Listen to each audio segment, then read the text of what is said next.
तुमचं मुंबईत भाषण झालं पूर्वी समाजाच्या कार्यक्रमामध्ये, तिथं बोलताना त्यांनी ब्राह्मण समाजावरती टीका केलेली आहे. ब्राह्मण समाज पाताळयंत्री आहे किंवा ते भाषणामध्ये काही मुद्दे तुम्हाला देखील माहिती आहे, त्याच्यावरती आता तुमची प्रतिक्रिया काय असणार? या जिल्ह्यामध्ये जातीचं राजकारण करण्याचं काम हे गेल्या अनेक दिवसांपासून परत सुरू झालं.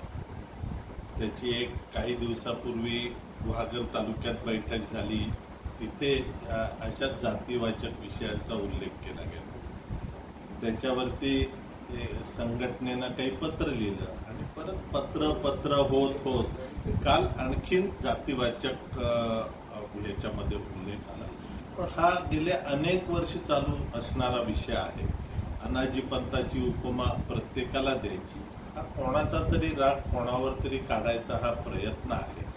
आणि वेगवेगळ्या गोष्टी ज्या त्या काही उत्तरच देऊ शकत नाहीत. याला केवळ जातीचा आधार घेऊन एक तक्रारी करायच्या आणि त्यांना वेगळ्या पद्धतीनं बोलायचं, या पद्धतीचा प्रयोग हा आता नवीन सुरू झालेला आहे. आणि जातीच्या आधारे जे मतदार आहेत किंवा जे फॉलोअर्स आहेत यांना घाबरवण्याचं काम वेगळं सुरू झालेलं आहे.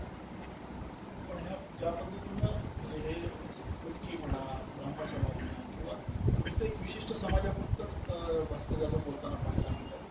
त्याच्या अगोदरचं राजकारण बघायला गेलं तर ते जातीपातीमधल्या राजकारणावरनंच भास्कर जाधवांचा पुढे आलेले आहे. 2009 पासून सुद्धा बघायला गेलं तर आता ही काढण्याचं कारण काय? आत्ता त्यांचे काही फॉलोअर्स सोडून गेले, त्याच्यानंतर त्याला उत्तर देण्याकरताच्या खऱ्या ह्या सभा आहेत.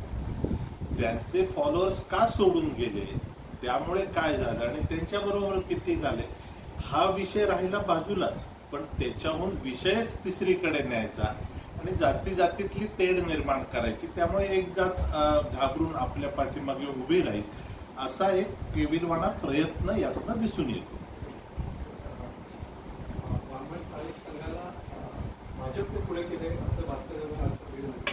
मुद्दा जी काही खोतीची नावं घेतली गेली ती केवळ ब्राह्मण समाजातल्या खोतांची नावं घेतली गेली.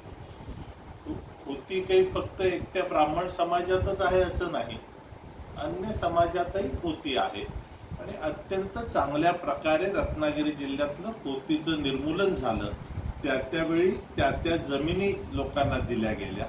काही ठिकाणी डिस्प्यूट राहिले, तिथले कायद्यानं सुटले. त्यामुळे खोती हा विषय फार पुरातन काळी संपलेला आहे. पण तो नव्यानं उकरून काढून आपल्याला त्याच्यातनं स्वतःचा राजकीय स्वार्थ साधता येण्याचा प्रयत्न हा सुरू आहे.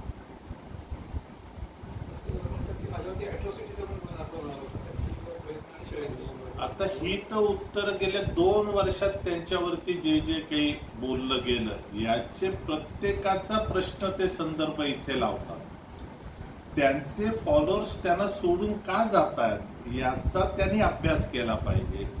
तो अभ्यास न करता ते दिशा बदलवत आहेत आणि दिशा राजकारणाची जातीवादाकडे नेत आहेत. आताच नेमका खोतीचा विषय येण्यामागचं कारण काय? पुढच्या आगामी निवडणुका लक्षात घेऊन हा विषय काढला गेला.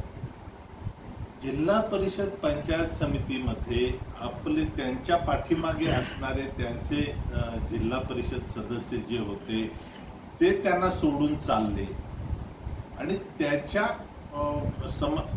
बाबतीत त्याच्यानंतर केलेली ही सभा होती त्याच्यामधले विषय. म्हणजे आता आमचे सर्व अजून सैनिक तसेच जागेवर आहेत हे दाखवण्याकरिता केलेल्या सभेतली ही वक्तव्य आहे. त्यामुळे ही वक्तव्य आणि बाकीचं ही राजकीय सभा होती. या राजकीय सभेमध्ये खोत, ब्राह्मण या सर्व विषयांचा वापर करून स्वतःची राजकीय पोळी भाजण्याचं काम करण्याचं काम सुरू आहे. असं म्हणतात की मी आजही या मतावरती ठाम आहे. खोतीच्या विषयात खोती गृहामध्ये येऊन संपवली, कुठेही माफी मागणार नाही. त्यांचा प्रश्न आहे ना. माफी मागायला कोणी कोणाला सांगितलंय? कोणीच कुठल्या पत्रात माफी मागायचा विषय आला नाही. सर, मागच्या काही दिवसांमध्ये तुमच्यामधली शिवसेनेकडून तुमचं पत्र देखील जे काही डिस्प्यूट्स झाले सो तो विषय किंवा त्यामागे त्यावरती काही तोडगा निघाला त्याच्यावर पद्धतीने काय सांगू आमच्यात आणि शिवसेना निधी वाटपाचा जो विषय चालू होता नाही, हे सरकार महायुतीचं आहे आणि महायुतीच्या सरकारमध्ये महायुतीतल्या सर्व घटक पक्षांना योग्य पद्धतीचा न्याय दिला गेला पाहिजे याच्याकरता राज्यस्तरीय सूत्र ठरलेलं आहे. त्या सूत्राप्रमाणे काम झालं पाहिजे हा माझा एक मुद्दा होता. आणि दुसरा मुद्दा होता की जे प्रशासकीय अधिकारी आहेत या प्रशासकीय अधिकाऱ्यांना माहिती असलं पाहिजे आपल्या कुठल्या तालुक्यात किती लोकसंख्या आहे, कुठल्या तालुक्यात कुठली पर्यटन स्थळं आहेत ही त्यांना माहिती असली पाहिजे आणि निधीचा योग्य विनियोग झाला पाहिजे. याकरता मी सर्व विषय सविस्तरपणे मांडला. त्याचा कोणाला राग आला, कोणाला चांगलं वाटलं आणि कोणाला हा एक अभ्यास भरपूर दिवसांनी असू शकतो हेही पटलं. त्यामुळे काही जणांनी अभ्यासही सुरू केला की आम्हाला निधी कसा मिळेल. साहेब, गुहागर विधानसभा मतदारसंघामध्ये भाजप वाढण्यापेक्षा शिवसेना शिंदेगड वाढताना दिसून येत आहे. राजकीय वर्तुळात अशी चर्चा आहे की शिवसेनेचा जिल्हा परिषदेला शिवसेनेला सर्वाधिक जागा महायुतीमध्ये देण्यात येतील. आपल्याला काय वाटतं? महायुतीचं वाटप होणार आहे ना, अजून तरी काही वेगवेगळं वाटप करायचं ठरलेलं नाही, त्यामुळे महायुतीचं वाटप होणार आहे. महायुतीचं वाटप झाल्यानंतर बघू. जिल्हा नियोजनच्या आपण दाखवलेल्या भेद म्हणजे जिल्हा तालुका निहाय जो भेद आपण दाखवला त्याच्यावरती पालकमंत्र्यांकडून सुद्धा काही योग्य प्रतिक्रिया आलेली दिसत नाही. ती तुमच्या सुद्धा जिल्हा प्रमुखांच्या प्रतिक्रिया पाहायला मिळते, पण तुम्ही कुठे बोलला नाही त्या सगळ्या गोष्टी. मी कोणाचंच नाव घेतलं नाही. मी फक्त प्रशासनानं काय केलं पाहिजे, कारण जिल्हा नियोजनचा निधी योग्य पद्धतीनं वाटप करण्याकरता जिल्हा नियोजन समिती आणि त्याचे सदस्य सचिव म्हणून जिल्हाधिकारी जबाबदार आहेत. त्यामुळे जर तालुक्यातला अनुशेष वाढला तर ती जबाबदारी पर्यायानं सरकारच्या जो अधिकारी जबाबदार आहे त्याच्याकडे जाते. त्यामुळे तालुक्यांमधला अनुशेष वाढू नये. एक काळ विभागावरचा अनुशेष दूर करण्याचं काम युती सरकारनंच केलं आणि कोकणवरचा अनुशेष हा युती सरकारनंच दूर केला.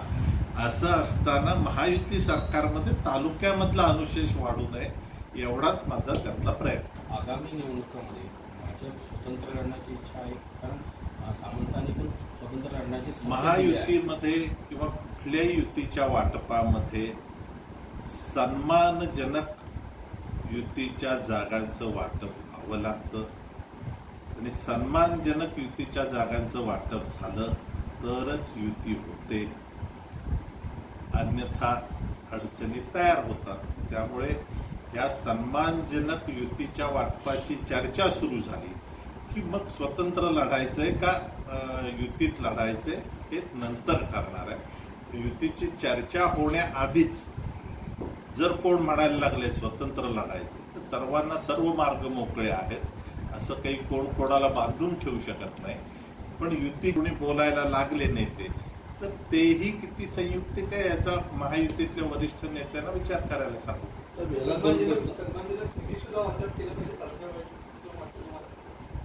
महायुतीचं सूत्रच ठरलेलं आहे की सन्मानजनक महायुतीतल्या सर्व घटकांना योग्य पद्धतीनं मान सन्मानही दिला पाहिजे आणि योग्य पद्धतीनं निधीचं वाटपही केलं पाहिजे.